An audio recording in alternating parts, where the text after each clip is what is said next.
বিশ্বাস করেন ভাই, ফেরাউন টিকতে পারে নাই, নমরুদ টিকতে পারে নাই, আদ জাতি টিকতে পারে নাই, সামুদ টিকতে পারে নাই, নূহের কওম টিকতে পারে নাই, কওমে লূত টিকতে পারে নাই, কওমে মাদিয়ান টিকতে পারে নাই, আসহাবুল আইকা টিকতে পারে নাই,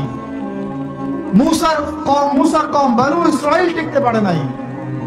আমরা কোন খেতকি মূলা? আমরা কোত্থেকে আসলাম? আমরা এগুলো চালাই যাবো, আল্লাহ পাক আমাদেরকে একদম জান্নাতুল ফেরদৌস দিবেন এমনটা মনে করছেন?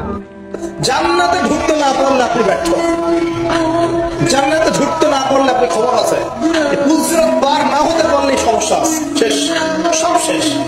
ফেরাউনের কথা মনে করেন, কত বড় প্রতাপশালী, এক হুকুমে সারা বিশ্ব জয় করে ফেলে, শেষ, ও যেতে পারবে না জান্নাতে, শেষ। আর এখানে একজন ভ্যান চালক বেচারা 5 ওয়াক্ত নামাজ পড়ে, রমজান মাসে রোজা রাখে, সাধ্যমতো দান সদকা করে, হালাল খায়, মরে গেলে যদি জান্নাতে চলে যায় ও